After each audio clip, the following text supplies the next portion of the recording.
Hi guys, and welcome to Pol Ke Bol. This podcast is something which I've been meaning to do for quite some time. It's basically a book review of the book The Billionaire Raj, a journey through India's new Gilded Age, written by James Crabtree. Uh, it's one of the best books I have read in a long time because this book doesn't take any sides and it shows India in a very objective fashion. I mean, at least as objective as it could have in these volatile and politically correct times. The author currently is an associate professor of practice at the Lee Kuan School of Public Policy at National University of Singapore. He was formerly the Mumbai bureau chief for the Financial Times. And so this is a guy who knows his shit, right? Like he's a British national, if I'm not wrong. Let me check it out. So before journalism, Mr. Crabtree was a senior policy advisor in the UK Prime Minister's Strategy Unit under Prime Minister Tony Blair and Gordon Brown. So Labour Prime Ministers. He's a Labour guy, so he's a bit of a left-wing guy. But that does not stop him from belting out an absolutely stunning book, about India's economy and where it is headed and where it is coming from and why it is the way it is. That is very important for me. So what this book essentially talks about is income inequality in India and how, despite India's great economic growth in the last couple of decades and in the ensuing decades further, it's not growing equally. Whose pockets is it lining? That's the main question of this book.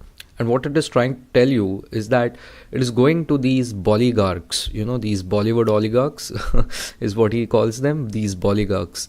And he says that, so for our listeners, an oligarch, the term originally originated in the early 90s after the breakup of the USSR, where the government actually auctioned off most government owned projects and government industries to a select group of industrialists who were nothing but allegedly goons, who were allegedly nothing but goons, and they were thieves, and they were handed all these important infrastructural projects and all these important industries like steel, oil, and you can imagine. So if just a handful of people are controlling the country via the means of money, then it's called an oligarchy. What the author is trying to say is India is not an oligarchy, but it might become one if, they did not stop these big companies which are guzzling up so much of money, And of course, they're providing a lot of employment in return, but it's not proportional. So the author is calling for infrastructural change in a change in the ecosystem of how business is run in India, okay, and how politics is run in India. And it's not preaching what he's doing. What he's actually trying to do is show us where we are right now and where we are headed and what should be avoided. So it's a great topic, in today's day and age. It's important, that despite seeing a lot of new jobs, new kind of jobs coming up in this new economy, India needs 10 million jobs per year. And I don't think we are even close to producing 10 million jobs per year. We are not. I think we are currently producing only 1 million jobs a year. What happens to the remaining 9 million?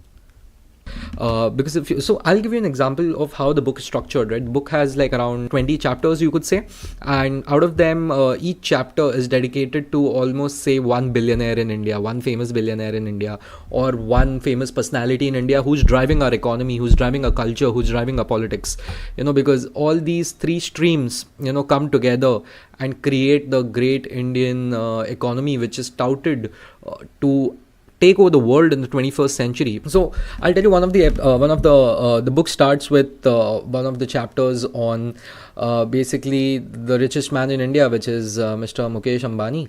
And so just incidentally, Mukesh Ambani's son is getting married right now. I think Akash Ambani is getting married right now as we speak, as this episode is being released.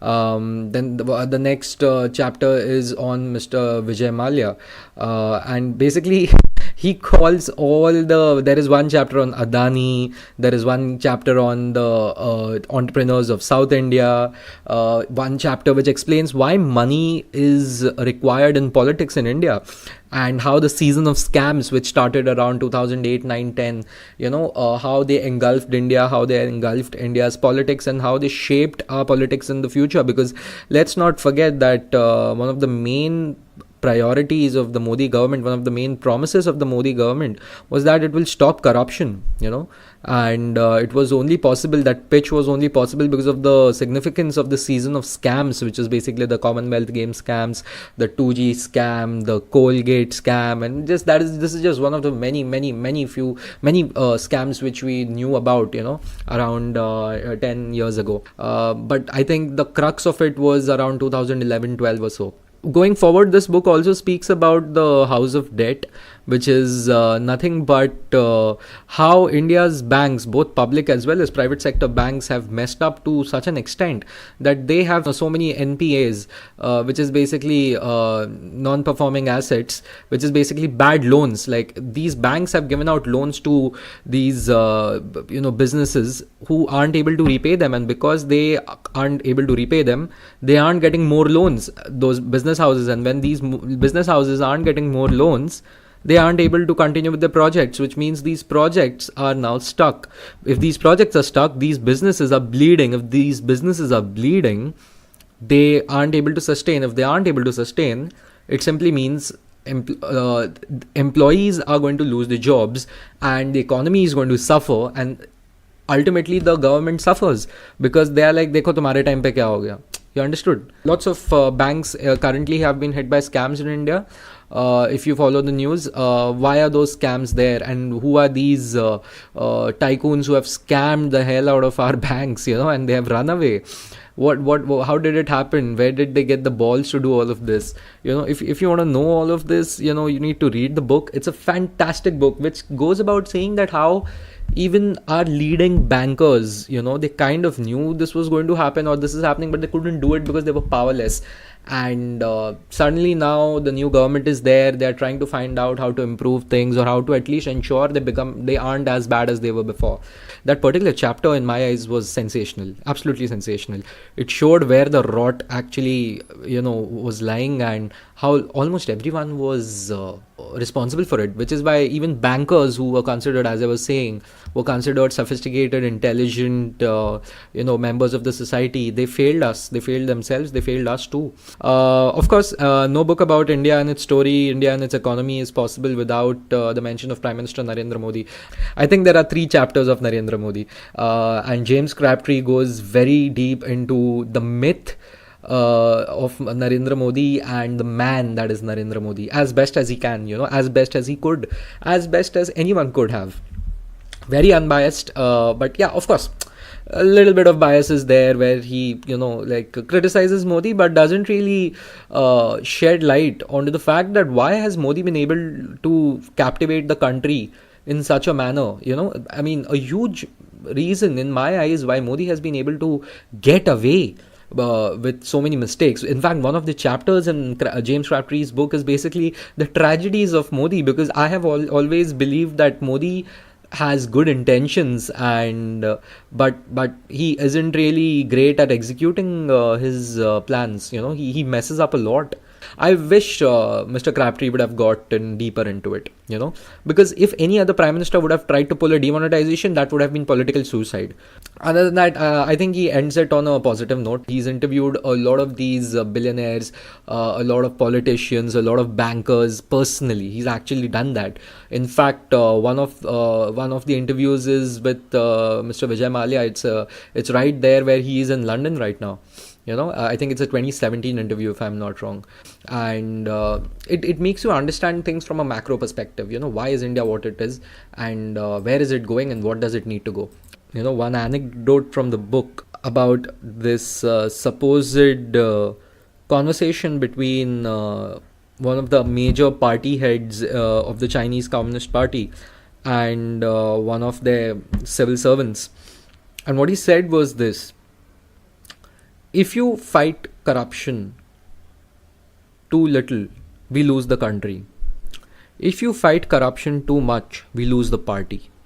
It's a sensational statement in my eyes, and what Mr. Crabtree actually is insinuating with that is that it's necessary that although Modi has done a fantastic job of actually stopping corruption from what it was before, at least now it is imperative that he understands that even the economy has not progressed as much as he would have liked to, because India as a nation has been structured in such a way, at least in the short term, India needs to use corruption in a positive way to ensure economy chugs along.